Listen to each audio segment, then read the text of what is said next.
첫 번째 괴담, 들망울 숲의 나무.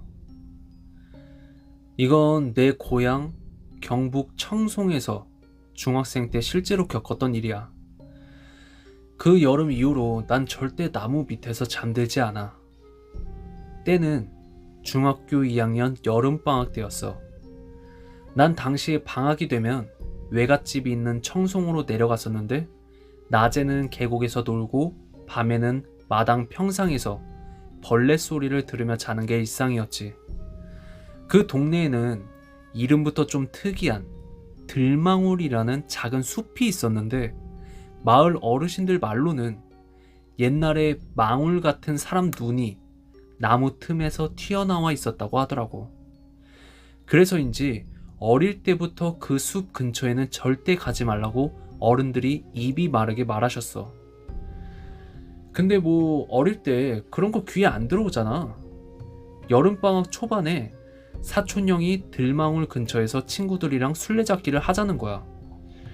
한낮이고 밝았으니까 그냥 별 생각 없이 따라갔지.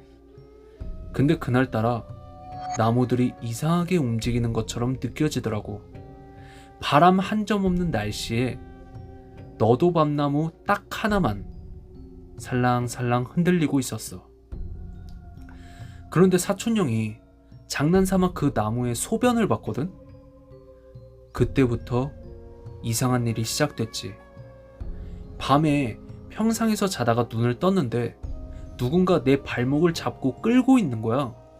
눈을 비비고 보니까 멍한 표정을 하고 있는 사촌 형이더라고.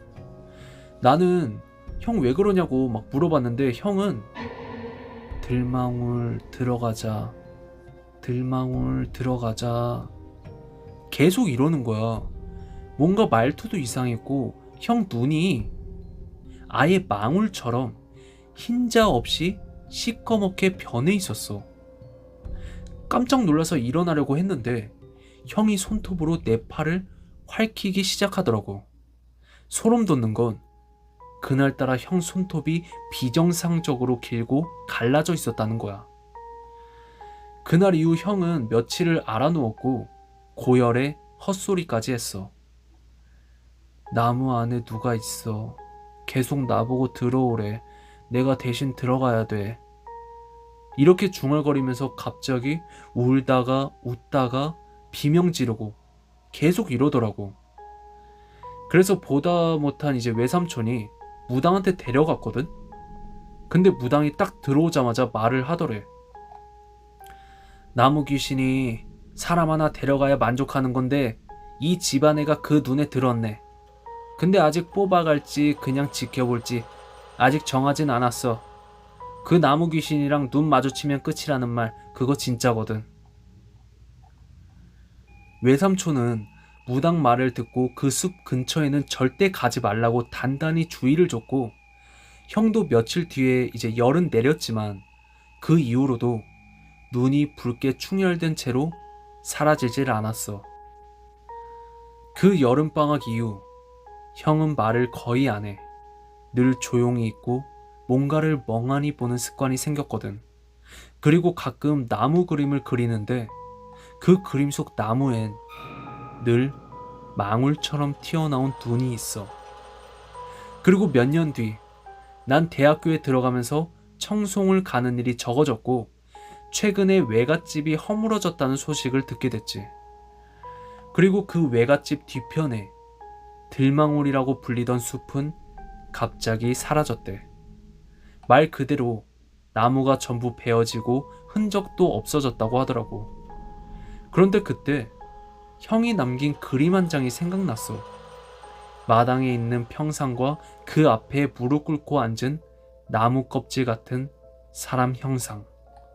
그리고 그 뒤에는 너가 나 대신 그 안으로 가 라고 써있는 글씨가 있었어.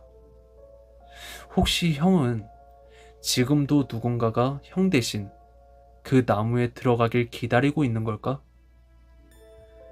첫 번째 괴담은 여기까지야.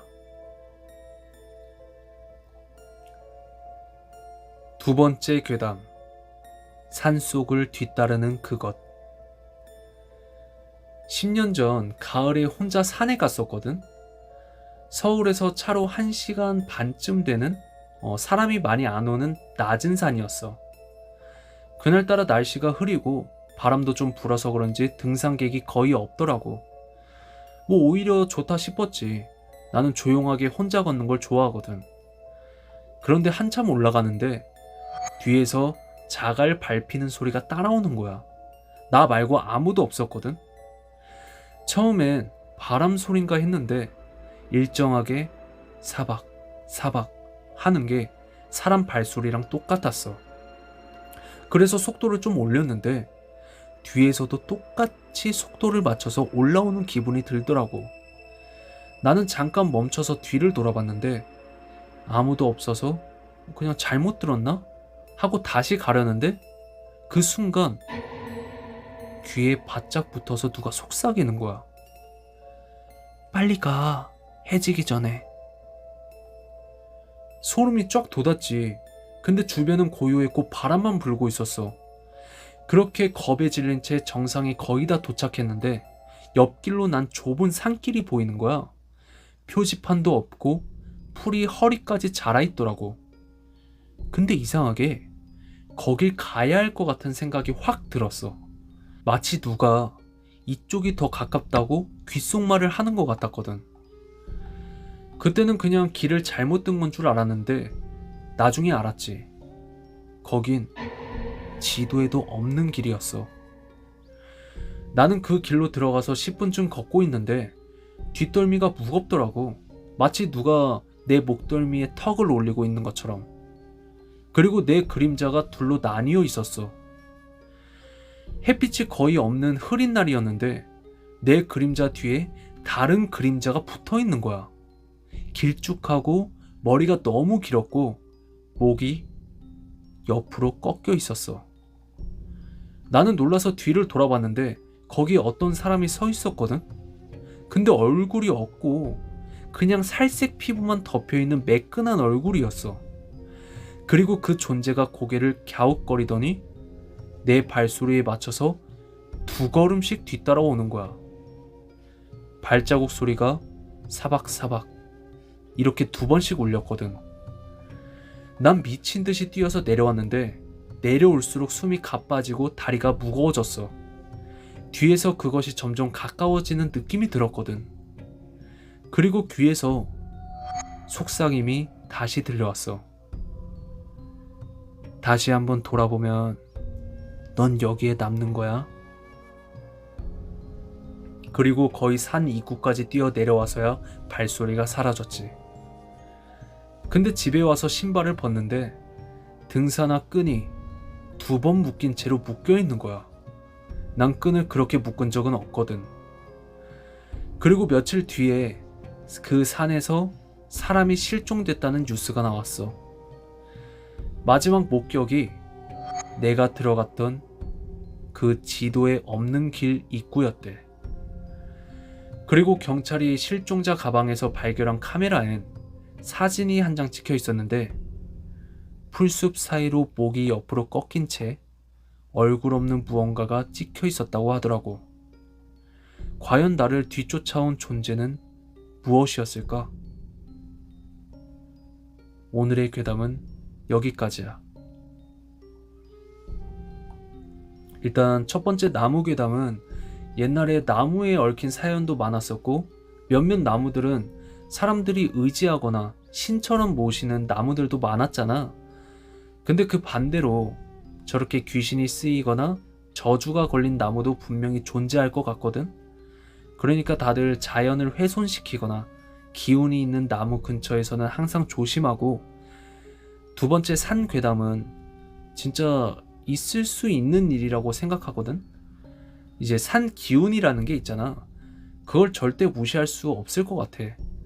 등산하더라도 꼭 등산로만 이용하고 이런 기묘하거나 무서운 경험이 있으면 이메일로 제보 부탁할게. 그럼 좋아요 부탁하면서 다음 시간에 더 무서운 이야기로 찾아올게.